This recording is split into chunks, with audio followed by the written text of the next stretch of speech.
Well, Mr. Moore, you're as healthy as an ox. Your cholesterol is 127. Even your good-to-bad ratio is excellent.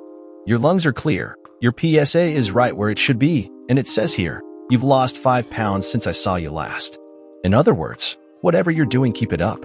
If all my patients were as healthy as you, I'd be out of business, he said with a snicker. So, Doc, there is nothing wrong with me? Steve, is there something in particular you're interested in? Just the blood work. He looked at the results again. Nothing.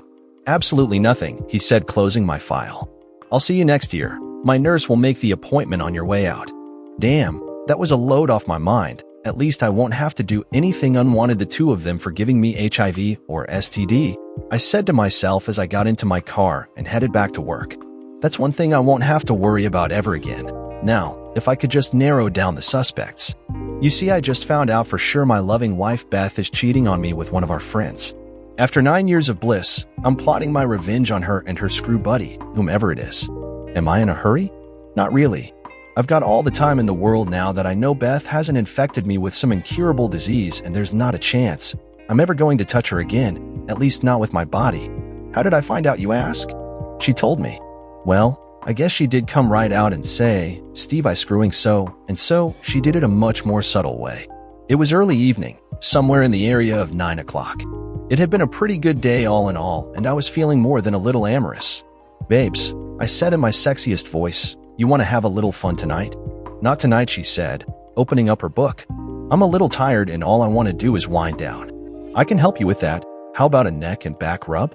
Steve, all you want to do is get me naked, and it's not going to work tonight, she said, going back to her book. You're never in the mood anymore. Don't I do it for you anymore? Steve, sometime you just don't anymore, she said, putting her book down on her lap.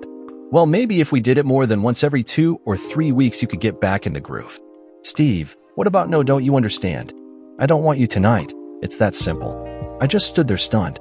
I couldn't believe what my loving wife had just told me. I grabbed my pillow and started out the bedroom. What are you going to do now, sulk? She shot back at me. Don't worry, I would bother you anymore, tonight or any time in the future. Since I don't do it for you anymore, I guess I'll just have to go elsewhere, I told her, walking across the hall and into the spare room. I heard her call out my name once before I slammed the door and locked it. I'm done begging her for sex anymore. If she doesn't want me any longer, so be it. I went to sleep, or tried to, but this was a huge deal in my eyes, and that's all I thought about all night. I came downstairs just before 7 the next morning, tired and still pissed. Steve, I'm sorry about what I said last night. I didn't mean it, and I was just tired. Maybe we can fool around tonight, she said with a smile. Beth, what are you doing? Throwing me a bone? Maybe if I lie there and let him do me, it'll all blow over, you're thinking? Well, F you. I wouldn't touch that goddamn body of yours if it was the last one on earth, I spewed at her. So you don't have to worry. I won't be asking you for sex any longer, I said, grabbing my briefcase. I probably won't be home for dinner tonight. Just looking at you makes me sick to my stomach. With that, I left. Beth must have left 100 calls on my cell and business line that day.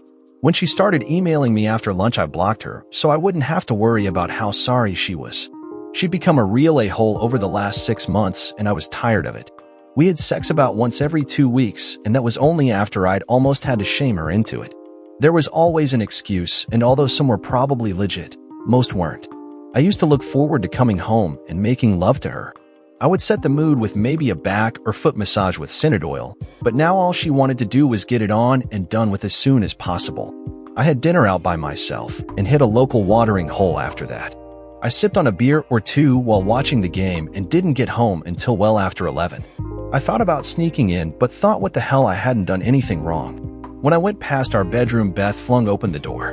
Where in the hell have you been? Out. What's it to you? That put her back on her heels. You didn't call or anything. You could have been lying dead in a ditch for all I knew. Well, I guess then you wouldn't have had to worry about me pawing at you anymore, I said, slipping in the knife and turning it twice. If you'll excuse me, it's late and I need to get some sleep. I shut the door in her face and went to bed. I slept better that night. Are you going to honor us with your presence tonight at dinner? She asked in a shitty tone of voice. I haven't decided yet. Well, how in the hell am I going to know then? Well, sweetheart, let me put it to you this way. If I'm here, I'll eat here. And if I'm not, I won't. Does that about cover it? Well, Steve, let me know when you're done acting like a 2-year-old. Beth, why don't you go screw yourself? Wait a minute. You're probably doing that already unless you're getting it somewhere else, I said, looking right at her. She was good, but not that damn good when I saw that look in her eye. How dare you accuse me of cheating on you, she now yelled at me.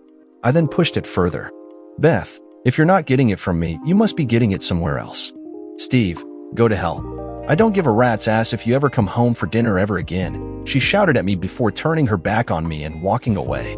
All the way to work, I kept remembering that look in her eye. Not horror that I'd accused her of cheating, but that of shock and surprise, like I'd touched an open nerve. On the internet, you can find almost anything.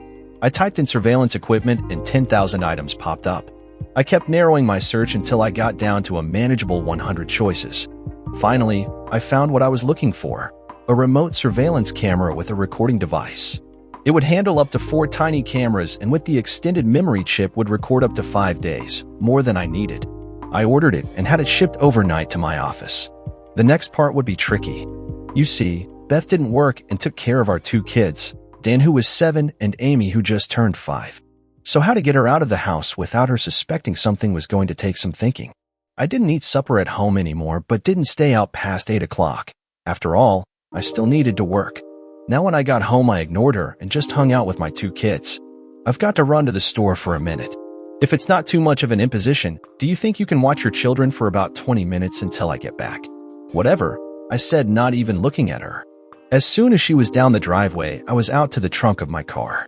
I had a camera in the kitchen, in our bedroom, in the basement, and one out on the back porch. I also had just a voice-activated recorder that I planned on putting under the front seat of her car. I put the base station in an old trunk in the attic, and all you could see was the power cord coming from it. I tested them each out and went back to the living room where the kids were watching a movie. It was unbelievable how small they actually were. I knew where I put each, but had a hard time even seeing them myself. The next few days should be interesting. Are you coming to end at Dick's barbecue on Saturday?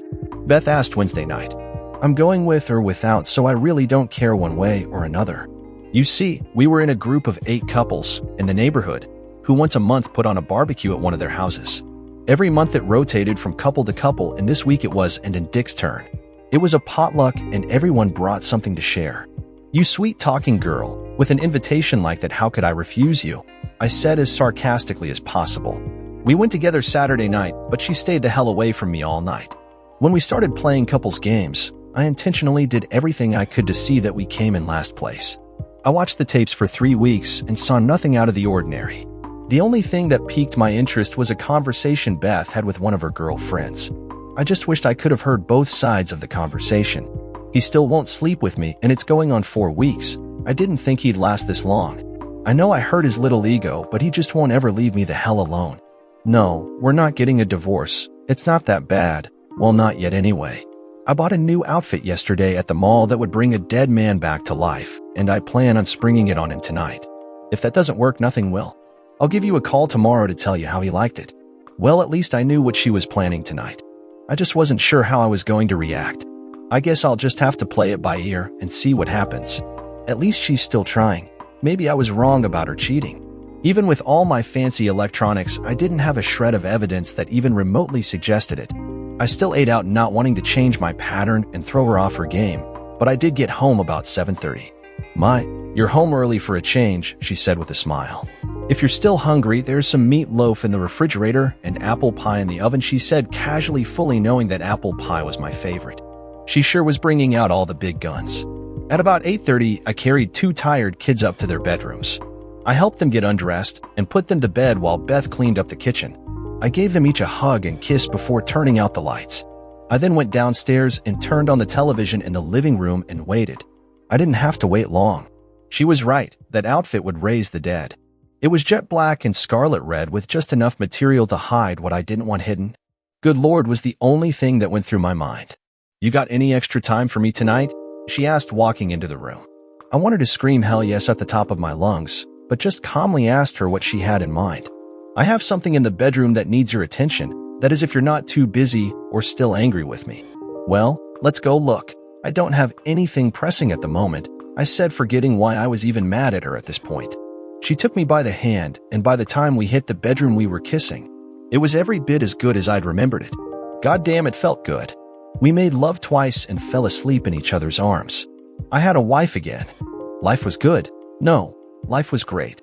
We were a couple again, and I even started cooking dinner so she could finish her other projects before we went to bed. We didn't do it every night, but we made sure Fridays were always open for date night. And if I hadn't gone into the attic to disconnect that damn tape player, I'd still be in wonderful bliss. I reset it and took the memory card to work. That's when my world ended. It was the 5th day on the tape, the day after our fabulous night. I deleted the other 4 days, and just for kicks I decided to listen to it. Beth is probably going to call her girlfriends and tell them how I rocked her world that night, I said, pumping myself up. But what I heard wasn't a conversation with one of her girlfriends. It was with someone else, a man. Well, I took care of our problem last night. It was so easy, and Steve never knew what hit him. That outfit you bought me did the trick. I had him drooling all over me before we even got to her bedroom. I was going to let him do anything he wanted that night. I could hear laughing through the phone. I wanted to reach through the tape and strangle the two of them. Don't worry, I only need to give him a taste once in a while, and that should keep him happy and content. I thought for sure he'd notice, but hell, it had been so long he probably couldn't remember what it used to feel like. I plan on keeping him happy and satisfied. This way we'll have all the time in the world, she told whomever was speaking to on the other end of the line. We just have to be careful. We don't need to get caught now. You keep your wife happy, I'll keep my husband happy, and we can still find more than enough time for ourselves. Maybe we'll be able to sneak away at the Saturday barbecue for a little fun. I love a challenge. Well, let me go. I've got dinner to prepare, and the kids will be home soon. Of course not. I gave him some the day before yesterday. I'll just tell him I've got my period. He'll never know. Beth said, hanging up on him and our marriage. I watched and listened to the tape at least 3 more times, hoping to get a clue to who was on the other end of the phone. The only thing I knew for sure, it was someone I knew, a friend, if you could call someone that who was banging your wife. At least I reset everything before I left, I thought to myself. Even without the chip, I could get 12 hours on the small mainframe the unit came with. I guess it's back to recording everything again, I said as I clenched my fists. My payback is going to be so complete, they're going to wish they'd never been born. Of course I didn't have a clue yet what it was going to be, but I had time. I wanted to savor what I was about to do. The first thing I did was to get checked out. There was too much shit out there, and STD was the first thing that popped into my head. Just my luck. She probably gave me STD, and I'm going to die. Thankfully, that wasn't the case. My next task was to figure out who the culprit was. On a pad of paper, I wrote the names of the 7 couples we always hung with. At first glance, I thought there was no way it could be any one of them. These are our good friends. I've known them each for over 3 years. How could one of these guys be doing my wife? It's not possible. But it was. Our next-door neighbors, Andy and Dick, were your typical suburban couple. They were in their early 30s, same as us, and happy as two could be. Hell, Dick was probably my best friend, and he loved Beth. But maybe too much, I started to think. Mary and Ron were the oldest of our group. They were both pushing 50. With Ron's bad heart, no way he was banging Beth. I crossed him off my list. I next thought about Sue and Carl and started to see where Carl could be a suspect, and then remembered that they were on a cruise at the time of that call to Beth. Unless he was calling from the cruise ship, which was highly unlikely, he was also out. Sonia and Jerome were the newest couple to our group. They moved into our neighborhood from Chicago about 3 years ago. He was a sales rep for a drug company and was always on the road. We'd known Betty and Andy for about 5 years. Betty always had to watch Andy at our get-togethers because he liked his beer. More than once someone had to help him home. When he got drunk, he flirted with the ladies, but hell, most of the husbands did. I thought about keeping him on the list, but figured a drunk couldn't be that good in bed. But how about when he sobered up? So, I left him on. Of all the couples, I knew it wasn't Vicky and Mike. They were still in the newlywed stage of their marriage, even after 6 years. More than once someone said we'd have to hose the two of them down as they exchanged lips or got more than friendly in the hot tub at one of the houses. I envied the two of them. Beth and I'd been married 9 years, and compared to the two of them, we acted like we'd been married 50. Well, her anyway. I didn't even have to think twice about keeping Chris on my list. Donna and Chris were nice, but were kind of aloof at times. They had money and at times loved to show it off. More than once I had to bite my tongue at what Chris did or said. He was kind of an arrogant prick, but Beth seemed to like him. Well, she seemed to anyway. Maybe it was his money she liked. Donna and Chris didn't seem to connect with one another, and maybe there was trouble in paradise. I circled Chris's name. Looking at the list, I saw 3 names, one of which I couldn't believe I'd included on my list. Dick was my best friend, but you always heard stories of the best friend doing your wife behind your back. Andy was basically a no the more I thought about it, and Chris was a definite yes. It was still another week before our monthly outing, and I needed to somehow find out more details about each. "Steve, you still going to have Carl paint the other 2 rooms upstairs?" Beth asked when I got home from work. I feel like we took advantage of him the last time when he did the other 2 bedrooms. He charged me for paint and a case of beer, and that was all. I did slip Sue a couple $100 before they went on their cruise. I told her friendship was one thing, but business was business. Let me think about it. There's no real hurry with the kids' rooms, is there? Well, we've got the barbecue next, and I want the house to look nice. Babes, the house always looks nice. Who in the hell is going to go upstairs and look at the paint on our walls? Steve, it's a woman thing, okay? Stupid witch, she's going to have more to worry about than paint when I figure out who she's doing. At the party, I watched all the guys like a hawk. Andy was downing the beers like water, and Dick was being nice and helping Beth put out all the food on the deck tables. Chris was his arrogant self, and if I was reading Beth's body language right, she was getting turned off about his explaining about how he'd made a killing on Apple computer stock. Unless they were putting up a good front, Carl was falling down a notch or 2 on my list. With Carl and Andy seeming more and more unlikely candidates, that left my good buddy Dick as my prime suspect. After the party, Andy and Dick stayed over to help us clean up. Good party, wouldn't you say? I asked Dick. Yeah, it looks like everyone had a good time, especially Andy, Dick said with a snicker. Betty threw him an elbow after his 3rd beer and told him if he got drunk again tonight, he was sleeping on the couch. He must have nursed that last beer for 2 damn hours. We both laughed. Steve, Dick said, looking around to see that no one was in hearing distance. Can you keep a big secret, even from Beth? I nodded yes. I'm fixing to take my wife on a 2nd honeymoon. When we first got married, we didn't have any money, so we just stayed in a hotel for a long weekend. I've booked a 7-day cruise for us, and it leaves in 2 weeks. I haven't said a word to, but told her boss all about it so she could get the time off. I just stared at him now in disbelief. In my warped mind, he'd moved up to numero uno, and now he was telling me about taking his wife on a 2nd honeymoon. Steve, I just need you to look after my place. Her mom is going to watch the kids, but if you could just look in once or twice, I'd appreciate it. And is going to go nuts when she finds out, he said with this huge grin. We may not even make it out of our room, but at least I got one with a balcony, so we'll see some of the sights. You dog, I said to him. How long have you been planning this? I've been saving for almost 6 months. I almost shit when Sue and Carl went on theirs and lamented about their good luck. Hell, when Sue called and on her cell phone and emailed her a picture of the Mexican pyramids, I thought I'd bust a gut. Those 2 almost ruined my surprise. Dick, how could Sue call in? Steve, hello? There are cell towers everywhere now, and if not, have you ever heard of satellites? It's expensive as hell, but you can call anywhere in the world now from your cell phone. But if you think I'm going to do anything like that, don't count on it. I plan on being busy doing other things, if you know what I mean. All right, call me stupid. In my mind, I crossed off Dick, who shouldn't have ever been on the list in the first place. That left Andy and Chris, who both seemed unlikely candidates. Jesus Christ, who in the hell was Beth doing? About 3 in the morning, it finally hit me, Carl. At work the next day, I put 2 and 2 together and came up with Carl. He was a self-employed painter and made his own hours. His wife worked in an office so he could come and go as he pleased. Since Beth didn't work, they could get together during the day and no one would be the wiser. Hell, it probably started when he painted our upstairs bedroom 6 months ago, and Beth probably did him in our goddamn bed. The more I thought about it, the madder I got. Even though I felt like putting a bullet in their heads, I didn't want to go to jail and I had the kids to think about. Beth, now that I think about it, why don't we have Carl paint the last 2 rooms? This way the whole upstairs will be done. If you don't mind, can you give him a call and set it up? But tell him up front I intend to pay him for his work this time, I told Beth when I called her from my office. We may even want to recarpet those rooms while we're at it. Steve, one thing at a time, you know we're not made of money. Let's get the walls done, and then we can worry about floor coverings.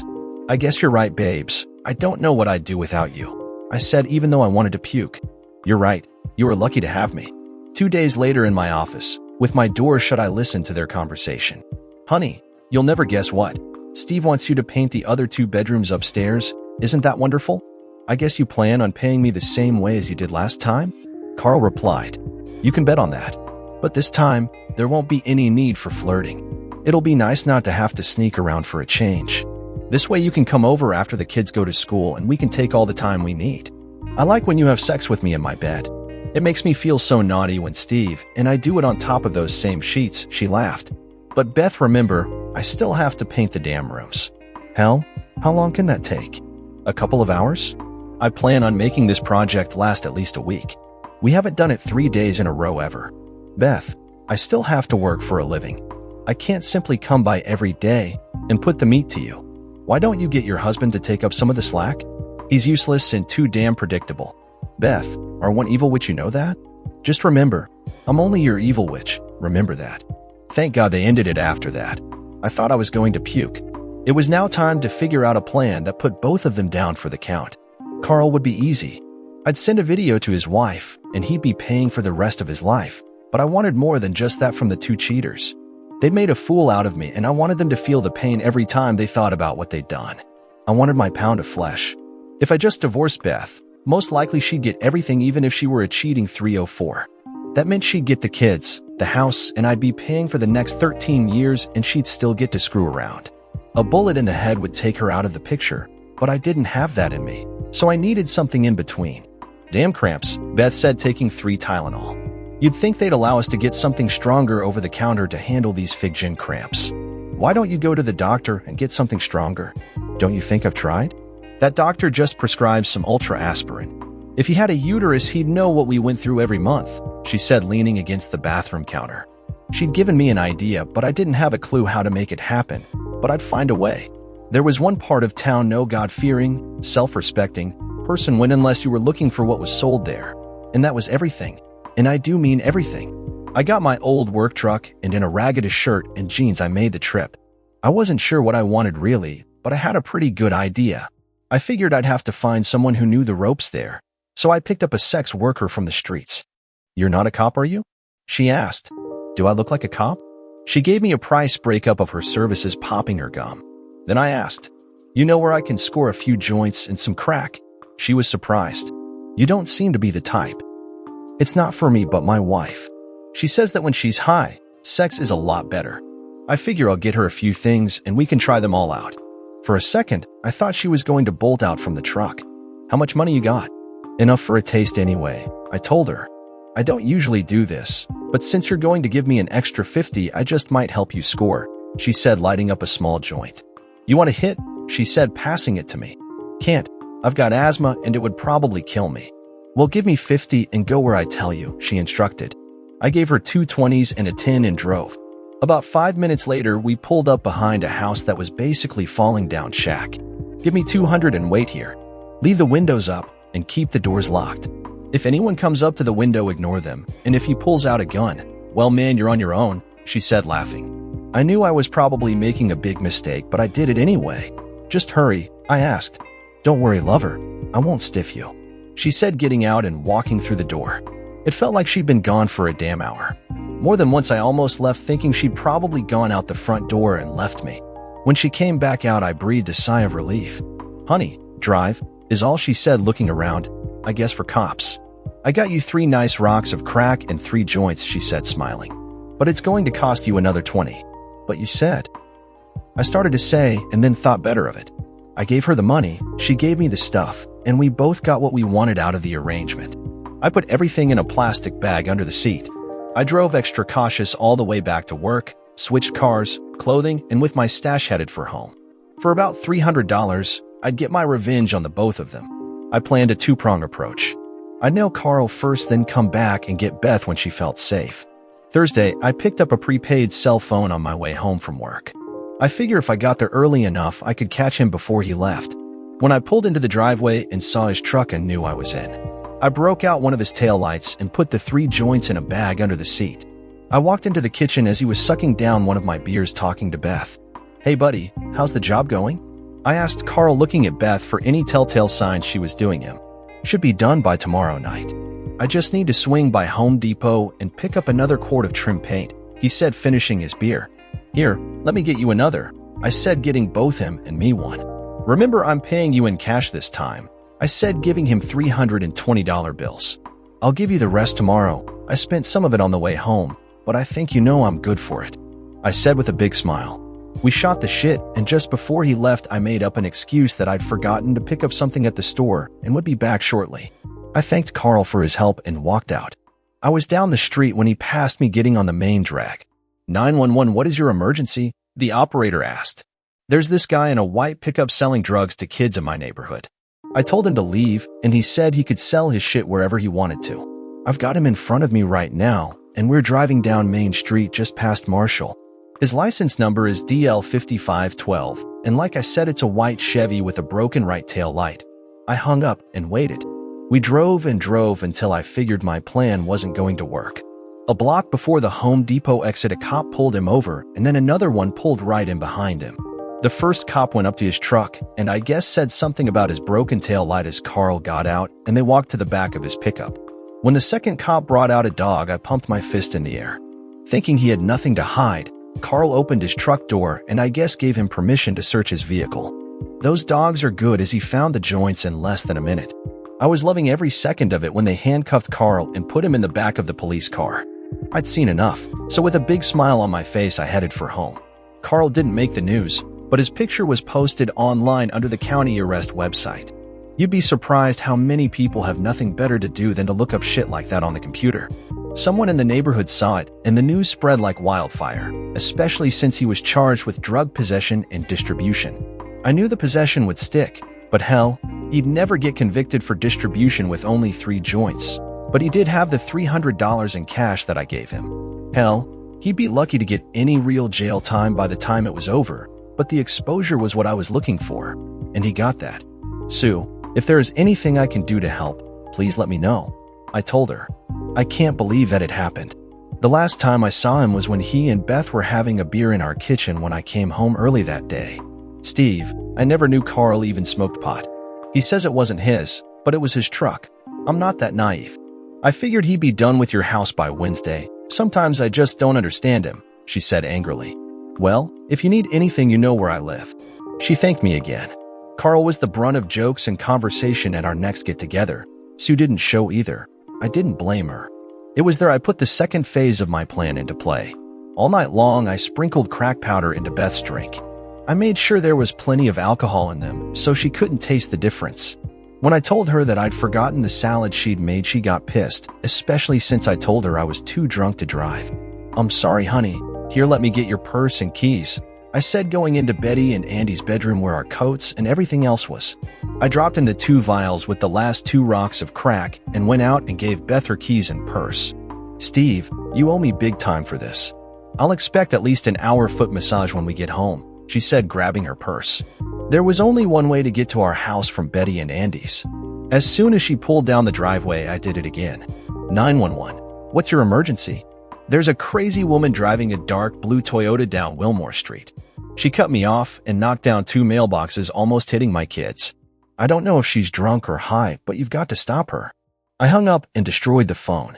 Beth never came back with the salad. Betty, she's not answering her cell or the house phone, I said in a worried tone. It's been over an hour. I hope she wasn't in an accident. Steve, why don't I drive you home and let Andy drive around? Maybe she just lost her phone and is stranded somewhere. Come on, let's see if we can find her. Betty and I drove up to a dark house. I used my spare key to open the door and found the bowl of salad on the kitchen counter where I'd left it. I guess she never made it home. While Betty checked with Andy, I could see the light flashing on our answering machine. The first message was from my parents saying that they weren't bringing my kids back until 9 because they were going out to dinner. The second one was from Beth. There was a lot of crying and pleading for me to come get her because she'd been picked up for driving under the influence and possession of crack cocaine. Betty, she's been arrested for possession of drugs, I said in my best surprised tone of voice. I don't understand. Beth doesn't do drugs. What the hell is going on? Steve, where are your children? At my mom's, I replied. Why don't you call her and tell her to keep the kids and you, and I can go down to the station and straighten this mess out. I made the call and we left. I can't believe this is happening. First Carl and now Beth. What the hell is going on? I've never seen her take anything stronger than aspirins, even though she talked about wanting something stronger for her monthly cramps. But she wouldn't do this, would she? Beth was being held on possession, and it would take me 24 hours to get her out. Beth, why are you doing drugs? Did Carl get you into it? How could you do this to us? I said loud enough that Betty could hear. Steve, this is a huge mistake. I promise you I'm not doing drugs. I don't know how they got into my purse. Someone must have planted them on me.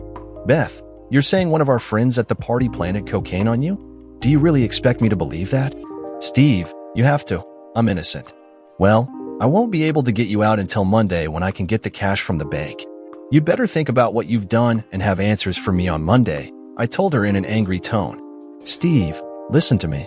I don't do drugs. You have to believe me. Do you think I'd lie to you? You'd better not be lying to me, Beth. And if you are, there will be consequences. I'm going to have Betty take me home so I can get the kids from Mom's. And don't worry, Betty is the only one who knows you're in jail. I left a crying Beth. It was all coming together. When my mom brought the kids back, I told her that Beth had been picked up by the police for possession of drugs.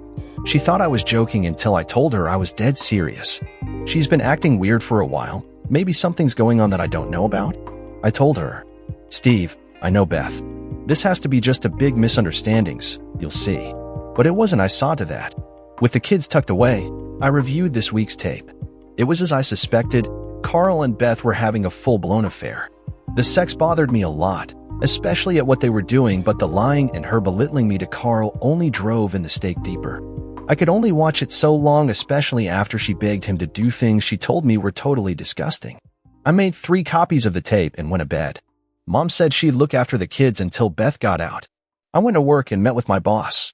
I gave him the 2-cent rundown and said I'd probably be divorcing Beth. He told me to take all the time in the world and not to worry about my job because it would still be here when I took care of business at home. Lawyers are like sharks, especially if there is blood in the water. I went over everything starting with her being picked up and then handed him the tape. I took this off our home security system. You can't imagine my surprise when I was scanning the tapes to see if I could see Beth taking any drugs when I found out she was having an affair with the husband of one of our good friends. Steve, it happens all the time, he told me. I just want it done and over with. I want the house, custody of my kids, and I sure as hell don't want to pay any alimony to that cheating 304. Don't worry, with what you've given me, it should be pretty much a slam dunk.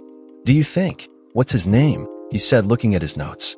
Carl's wife is going to divorce her husband. I haven't talked to Sue, but I guess I can ask. Tell her. I'll give her a 20% discount if she's interested. I can use the same evidence and we can do both at the same time. He gave me his card and I said I'd talk to her. My next stop was at Beth's parents' house. June and Hank were good people even if their daughter was a shit. Steve, what are you doing here? Aren't you supposed to be at work or something? June asked. I need to talk to you both for a few minutes. I told them about the arrest, the tape, which I gave them a copy, and that I was planning on divorcing their daughter. Steve, can't you two go to counseling or something? You guys love each other. You can get past this in time. Hank pleaded with me. Look at the tape and ask yourself if this was your wife. Could you forgive her? I can't, and I think you'll agree. Also, I don't plan on bailing her out of jail. Her bail is $3,000, and since it's her fault, I've pulled money out of savings to cover it. Tell her I don't want her back. Ever. I'll drop off her things tomorrow morning, and I'd appreciate it if she wasn't here when I do. He understood. Changing the locks, splitting our savings and checking accounts, and finally packing up her clothes took most of the day. With Mom picking up the kids at school and taking them to her house for dinner, it gave me time to put my last plan into play. I cracked a cold one and picked up my cell phone. Sue, Steve here. I opened with, I need to talk with you alone tonight if possible. Steve, we're just getting ready to sit down for dinner. Sue, any time tonight will work. I just need about an hour of your time. What's it about? She asked.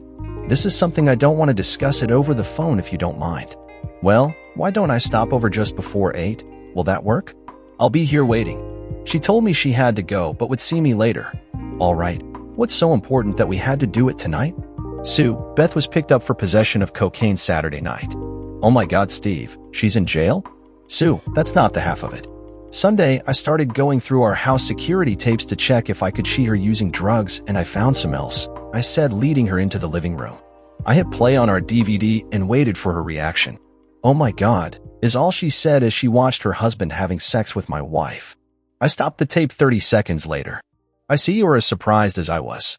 That cheating creep, and after I thought that everything was getting back to normal. I just thought that you should know. I made you a copy, I said, ejecting it and handing it to her. After the first 20 minutes, I turned it off. I just could watch it any longer. I'm divorcing Beth and met with an attorney this afternoon, I said, giving her his card. He said he'd give you a 20% discount if you were interested, but she wasn't hearing me. Sue is not a big woman, but I don't think I'd want her mad at me. There was a lot of swearing, and when she called Beth choice names, I just agreed with her. Do you have anything to drink? Beer? Wine? Something stronger? Wine works, she replied. I knew something was going on, but I just couldn't put my finger on it. Now I know why he was in such a good mood when you hired him to paint those rooms, she yelled, downing her glass and going for a refill. My attorney told me to tell you not to get into it with him while you're angry. He's not sure how Carl's going to react. He suggested that you call the police and have him removed, just to be safe. That prick doesn't have the balls to hit me, but you're probably right. We talked for the next 45 minutes. I felt bad, not for Carl, but for Sue and her little girl. She called the police, gave them a rundown of what was happening, and they said that they would have someone there in 20 minutes. I'm so sorry, Sue, I told her.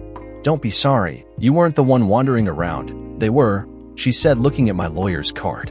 Tell him I'll take him up on his offer, and I'll give him a call tomorrow. Are you okay to drive? I asked. I'm fine, but I know someone who won't be in 10 minutes. Steve, I'll be in touch. I pity that man. She's going to tear him a new hole. I dropped off Beth's clothes Tuesday morning. Her mom was at the jail bailing her out as we unloaded the 12 garbage bags of clothes into their garage. Steve, I watched 2 minutes of the tape, and you were right.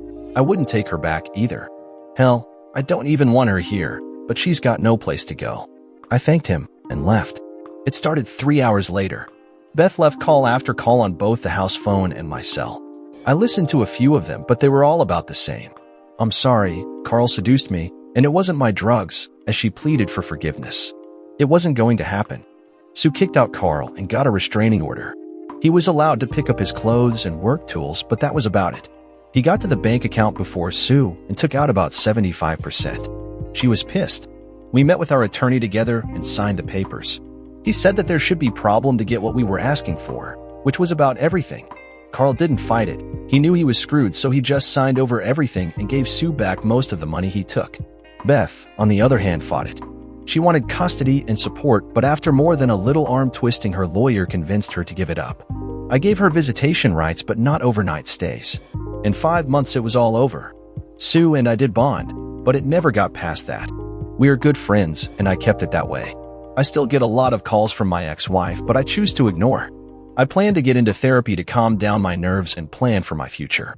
Dear listeners, please share your thoughts in the comments section below, and don't forget to like, share, and subscribe.